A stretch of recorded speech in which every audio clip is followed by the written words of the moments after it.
Pale, pale, pale, pale, pale, pale, pale, pale. As we get started, we really want to, first of all, always give thanks, right? Give thanks to you who are spending these next few moments with us.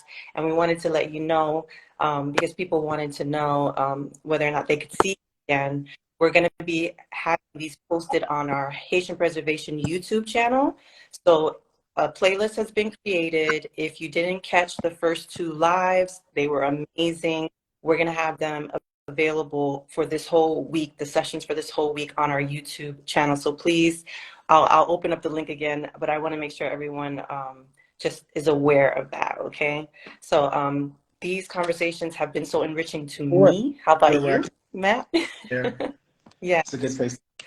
So let's set the groundwork. So before we get started, I did want to give some clarification about the campaign that is running, just so that you can know the difference between how you're giving, right? So there's two ways that you can get involved with Ayiti Community Trust through this campaign. The two ways are you can make a contribution to my campaign, which is Dr. Genius, or you can join my team and you help me fundraise as well. So those are the two ways. If you are just like, you know what, I want to just, help by giving a contribution, then click the Make Your Impact Here that's on my bio.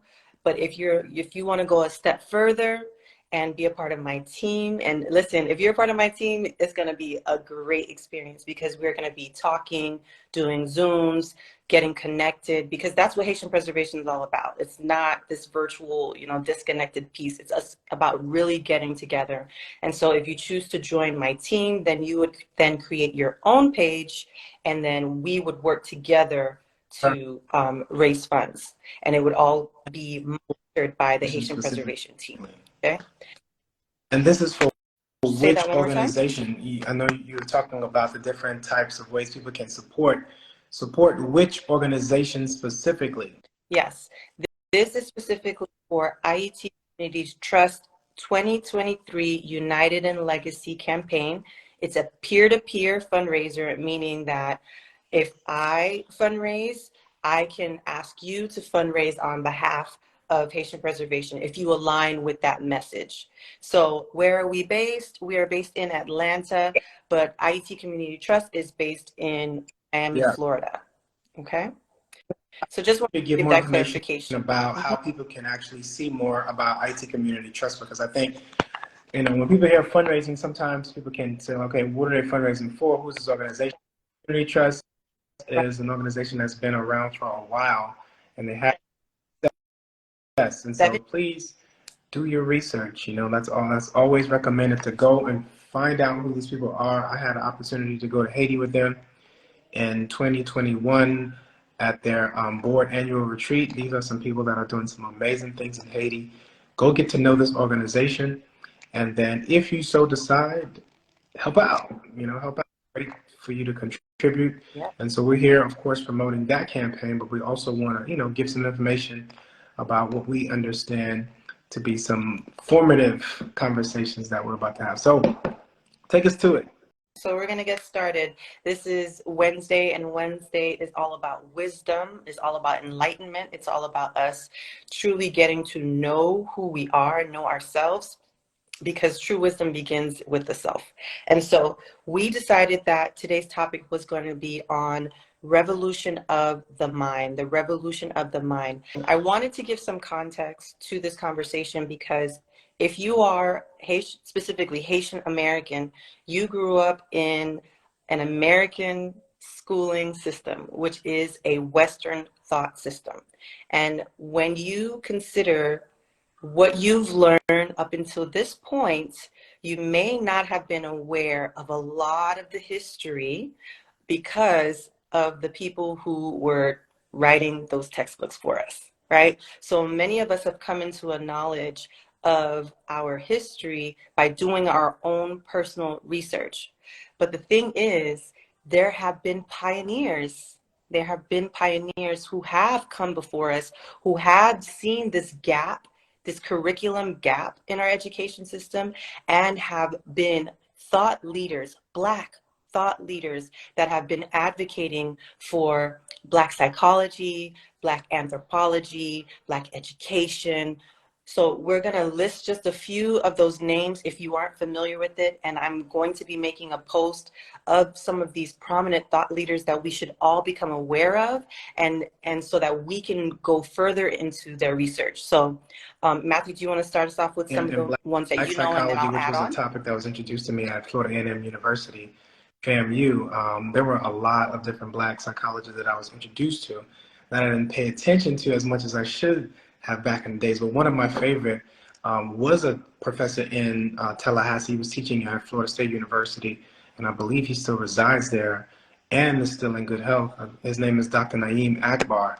I mean, he has wrote a slew of books for the mind, for the Black community specifically, for the freedom of the mind. You know, he has a book that will aid you in that. One of his books that I have, this is this tiny little book called Education. I think it's called just Education.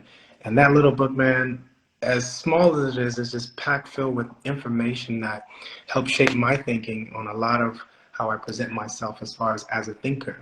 You know, Naeem Akbar is one of those individuals that you can definitely get a leg up on your awareness, your self-awareness. And of course, there's also Amos Wilson. Amos Wilson is one of those polarized figures that people sometimes can misunderstand without fully knowing. And I don't think anybody can fully be known, but from what Amos Wilson, he was a forward thinker in psychology and business and entrepreneurship and a lot of things moving the Black mind forward, moving the Black community forward. And that's just two to name a few as far as Black psychologists. Of course, you were going to name, I think, a couple other prominent figures. We're going to highlight some education and anthropologist, Marimba Ani. She has done some amazing work in discussing Western thought through her book, The Yurugu. We have Dr. Frances Cress Welsing, if you've heard of her papers and how she was talking about the genetic, component to why this is so important for us as Black people to understand. Then there's Dr. Joy DeGruy, who's talked a lot about post-traumatic slave syndrome, and so many other people in these different fields. I know for me personally, Dr. Ben was one of the influential ones for me, Anthony Browder, Dr. Jeffries. These are amazing Black thought leaders that we should all spend some time, researching their work. And so all the information that we are discussing right now, I'm an educator. So as an educator, I always want to make sure that my students or anyone that's learning from me has the resources that they need. So do not worry, there will be information for you to look up on yourself. Okay, so this is the book that we're going to spend just a few moments discussing. I'll put it again. I have it in my stories. It's called The Island of Memes, Haiti's Unfinished Revolution. It's by Dr. Wade Nobles. He actually went to Haiti after the earthquake and was able to do extensive research talking about why is the Haitian mind so fragmented, right? And looking in through the history of how we got to this point. And the anthropologist that I mentioned earlier, Dr. Marimba Ani, actually gives us a context and a word, right? Because sometimes we need a word for what it is that trauma is, and it's called the MAAFA, MAAFA, MAAFA. And what that word represents is kind of like an erasing of our history, of a knowledge of our cultural identity, of a knowledge of our relational, because remember, families were separated, our lineages. So all of that, our family histories, the Ma'afa is the word that signifies this kind of erasing of that time in our collective Black history. And so Haiti is very unique in that even though there was a Ma'afa for our people, there was liberty still found in our people. So that's why he named the book The Unfinished Revolution, because the physical independence on 1804 was just the first step. It was just the first step. There were a lot of other issues that surrounded this liberation that didn't get a chance to be explored. Our people were hurting. They were in chattel slavery. They were worked to death. And a lot of us were disconnected from families and homes and never really got a chance to heal. And so we have to take this into consideration as to why the country is in the state it is now, because Sometimes people of that forget history. what trauma does, and how trauma lives inside of us. And so, just to bring some clarity from, the psychological standpoint of it, when you think of a traumatic experience, the most recent one for us collectively was probably, during the pandemic. The social distancing, a lot of unsurety. Of course, there were, counting numbers of how many people were dying and so forth. And we still haven't seen the full effects of what that traumatized time period will have on us. We haven't seen what it will do to us, but we know it's coming. We know that the impacts have already started. We know people have already expressed high levels of anxiety. Even now, levels of trust. Relationships have been, tested during this time period as well. So trauma has its impact on us. And so, how do you classify a period of time where trauma hasn't been in the foreground of your mind, and of a history and a people, you think of trauma and you think of a little bit of time and you think of trauma and you think a little bit of time, whether it's political, whether it's social, whether it's economical, whether it's, something to do with disease, whether it's, there's so many different examples of trauma. And so think about a mind that has continuously gone through a level of trauma. And so that mind has issue calling back to memory things that were just in their present. And so an easy example for this would be, we go through our own traumatic experiences in this Western world. Let's say we study for an exam and we're feeling anxious. Because we're feeling anxious, a lot of what we study for will go away and we can't recall that information that we put our time in to study, and so that's just one example of how the mind can be compromised when it doesn't have access to specific information, based on trauma, based on fear, based on anxiety, based on depression, based on a lot of different things that can cloud your mind. And so the fact that you brought up the MAAFA and erasing speaks clearly to the level of trauma that our people have, and still through vicarious trauma, meaning, the way we speak about, the island, the way we speak about the people, the way we understand it, it's through a traumatic brain that we still have that relationship with the people there, with the island there, at times in our conversations. Yeah, and it's very, very unfortunate. But even though we can recognize that this has taken place, there is a pathway to light.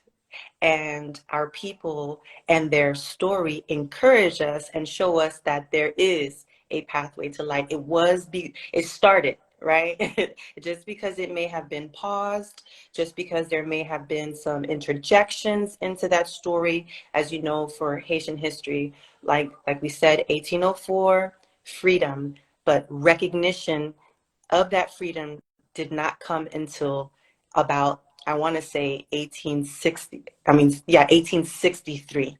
So almost 60 years later, that recognition of that freedom, which crippled the economic situation if you're living in a world that is surrounded by slavery, right?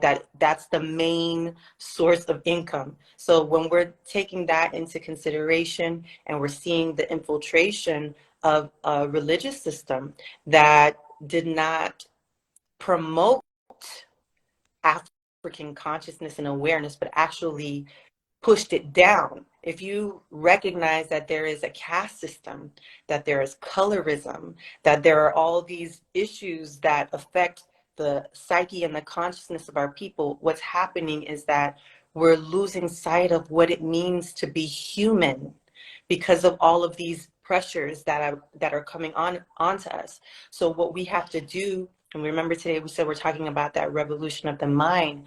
We have to connect back to the things that make us human. We have to connect back to the things that make us whole, to the things that bring us peace. And that's a knowledge of self. And so I wanted us to talk briefly about Haitian voodoo and African spirituality and how that has been misaligned and branded incorrectly so that we would see it as something that was mal like I don't want to use that word, but it's one of the things that evangelists kind of used as devil worship, but it's just it's a branding issue here. It's a viewpoint from a very specific lens. And if the person who is saying this doesn't look like you, of course, they're going to have a different perception of what these things mean. So, Matthew, do you want to kind of join in on this conversation about this framing of Haitian voodoo and African spirituality and how it's been, how we've been So disconnected when I from think that? about where power comes from, all of us could agree that there's a higher power, there's a higher being. And I think all of us can comfortably say that. Most of us can comfortably say that there's a higher power. Our route to that higher power should never be judged, And so the route to that source, And like however you plug into that source should never be under scrutiny by someone else. But what happened was there was a branding issue, like you said. There's this really great documentary on Netflix about the marketing. I think it's Netflix or I think Prime. The marketing of Christianity. And from a marketing standpoint, it was around the time when the printing press really came about that Christianity really took off. But it's to say that at the same time, there was this understanding that what others practice didn't align, when what others practice didn't align with that, then they automatically became an enemy of that state. And so, it put a lot of other outside thinking on the fringe of society, because this is also where people did commerce. This is where people did, a lot of, negotiating for expansion. And so, our country was starved out, for a very long time, yeah, because the thing that gave us revolution was our connection to this higher power. And it was through rituals that aligned with who we were. And so that practice, of course, got outcast and got villainized because it was the thing that gave them freedom, first internally, then gave them unity collectively, that gave them a freedom that everyone could sustain and enjoy and take part of. And so that started with the revolution of the mind. That's the connection with your higher power. When you connect through whatever means, you are already practicing something revolutionary, whether it's praying, whether it's meditating, whether it's through dance or drumming. You are practicing something that isn't ordinary, it's extraordinary. And so to look at someone else's practice and see something less than is to not be able to acknowledge the power that's within you, because it's the same power, it's the same source. However you name it, however you call it, is your choice. yes. And it goes by many names, right? It goes by many names. Every culture has a name for that power. And I think that's a beautiful thing. That's a beautiful thing that connects us all, because ultimately we know it's love. That's the word. That's the word. God is love. Allah is love. Chi is love. Like whatever word you want to put in source is love. Love is the word. Love is the God. Love is the intelligent being that connects and binds us all. And we have to be able to see love in ourselves first so that it can be mirrored to others. So the golden rule, I think it's a little backwards. It should be do unto yourself as you would want others to do to you. You have to have that love, that connection with your inner source so that you can see, and you wouldn't dare, once you understand that for yourself, you wouldn't dare judge anybody else about how the way that they choose to connect to their divine power and to their divine source. And that was something that I had to learn personally, even in my journey on Haitian preservation. So as someone who's formerly a Christian and coming into the information and the knowledge of the history, I was disturbed, and it made me reject it, and it made me put a judgmental lens on, Christianity. But then as I grew in my own practice, I realized, no, anything that allows you the message of love, anything that allows you to connect to that message is your right, and there's no judgment that will come from me, because at the same time, I would like to have that freedom as well, right? I don't want to be judged for the way it is that I connect to my source. So Judging, I've grown in So if my you don't judge yourself, and you accept where you are as far as your alignment with your higher power and your higher self, then of course that judgment that you don't have for you will never show up in the space of interacting with others. And so love yourself, it's the self-love, it's the knowledge of who you really are, and not being afraid because of knowing you. The more you know you, the safer you feel, the more you want to spread, yes. just love and positivity. So I think that's a lot for one conversation. I think that's a lot for one conversation. Maybe we should parse it out. Maybe we should hear what people have to say, or what some of their thoughts are, and then we'll come back. So we're so grateful that you decided to spend these moments with us. Again, this whole conversation was about the revolution of the mind, and it was about us tapping into the source, whatever you choose to call that source, in a way that allows us to all be connected. Because true education, true mental health, true psychology comes from this invisible place, right? This place where none of us can really see it, but we know it's there, right? And Matt and I, we actually have a song out called "I'm Black," and in my verse, I was able to talk about that, about us prioritizing breathing and meditating, because those are forms of prayer. Those are forms of self-love, of being in the most relaxed state, so that the divine, God, love, universe can speak to you directly. Because as we saw with trauma, right, you don't have access to your brain if you're living in a traumatic state. But if you are able to breathe, if you are able to take the time to go to nature and be in a quiet space, you'll have access to the divine. You'll be able to see and hear and appreciate the life that is around you. And so that's what this conversation was all about. And we hope that you go check out the song, "I'm Black." Yes, that's right. We are all connected. "I'm Black." It's on Spotify, iTunes, all of our platforms. You'll find Matt Genius, and we want to nourish and promote nourishment for us. And so we thank you so much for being with us today. Flow sick genius, oozing greatness, black dark mindscape, all black. Time is an illusion, life is present, victim mindset held back in the school of life. The book is you, the breath is key. Memory back, don't want you to miss this, so I'll say this slow to help you unblock, unlock the potential. Residential mother science.